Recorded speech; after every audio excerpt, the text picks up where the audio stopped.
Hay genios de la ciencia que parecen salir de la nada y de repente lo cambian todo. John Dalton fue uno de ellos.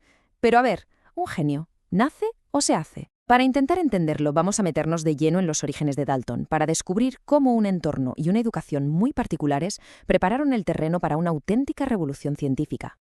Para desentrañar este misterio, vamos a seguir un rastro de pistas a lo largo de su vida.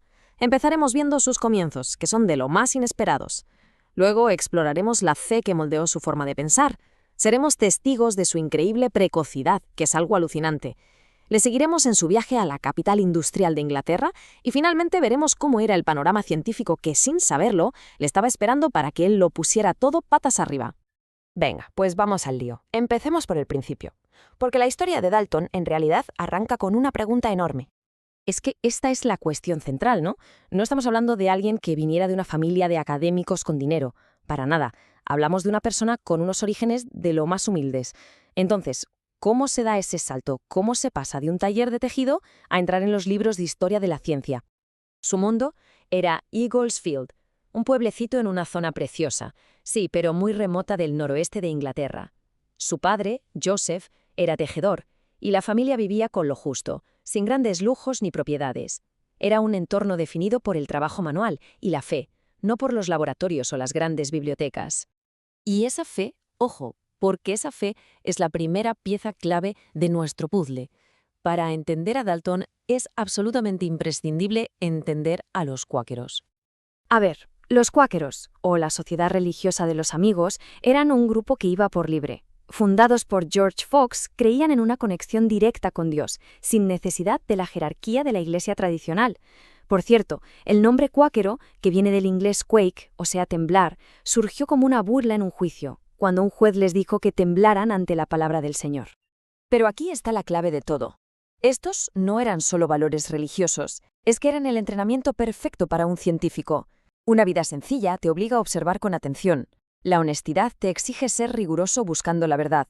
Y lo más importante, su fe les empujaba a estudiar la filosofía natural, lo que hoy llamamos ciencia, como una forma de entender la creación de Dios. Y aquí llega una paradoja brutal.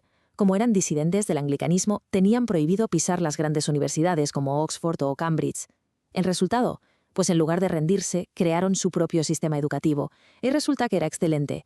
Así que esa exclusión, lejos de ser un obstáculo, fue el motor que acabó impulsando a mentes como la de Dalton. Pasemos ahora a ver cómo esta educación dio sus frutos de una manera que parece casi increíble, revelando la naturaleza súper precoz de Dalton. A ver, esta cronología es simplemente asombrosa. Con 10 años ya era un alumno que destacaba, pero es que a los 12, con 12 años, la necesidad le lleva a abrir su propia escuela en un granero. Hay que imaginarse lo que es tener que imponer respeto a alumnos que a veces eran mayores que tú.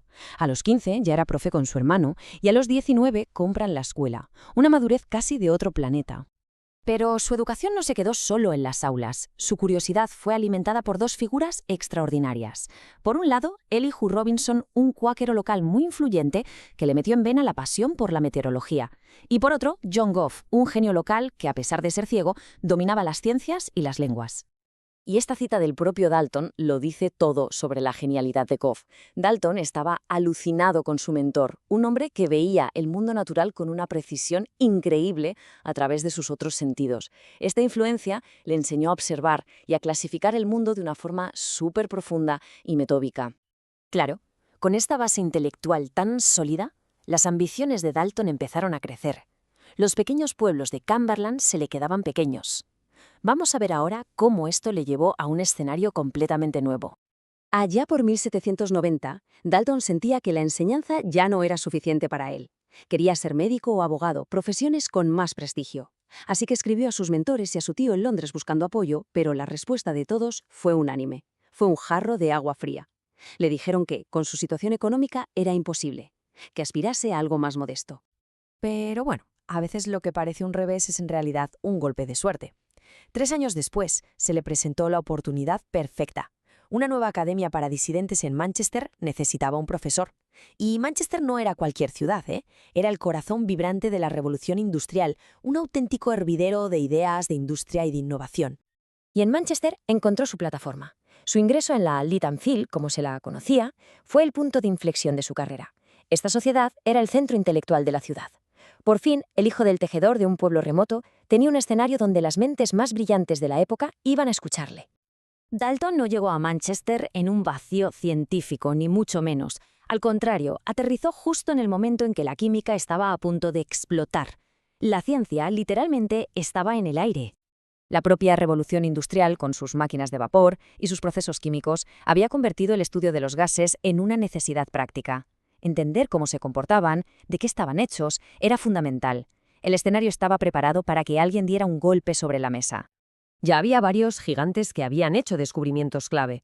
Joseph Black había identificado el dióxido de carbono, al que llamó aire fijo. Joseph Priestley aisló el oxígeno, aunque él lo llamó aire desflogisticado. Y el excéntrico de Henry Cavendish había descubierto el hidrógeno, el aire inflamable. Había muchas piezas sobre el tablero, pero nadie veía el patrón que las unía todas. Y entonces, desde Francia, llegó la pieza final del puzzle. Antoine Lavoisier, justo antes de su trágico final en la guillotina, transformó la química. La convirtió de una ciencia de un poquito de esto y un poquito de lo otro a una ciencia cuantitativa, de precisión. Su ley de conservación de la masa puso las reglas del juego. Nada se crea ni se destruye, solo se transforma. Lavoisier puso el lenguaje que Dalton iba a necesitar. Y así llegamos al momento clave. Con la disciplina metódica de su educación cuáquera, la curiosidad que le metieron en el cuerpo sus mentores, y situado en el epicentro de la innovación, Dalton tenía todas las herramientas. La pregunta que queda en el aire es, ¿qué vio él en la naturaleza de los gases, en esos aires tan diferentes que a todos los demás se les había escapado? La respuesta, como sabemos, iba a cambiar la química para siempre.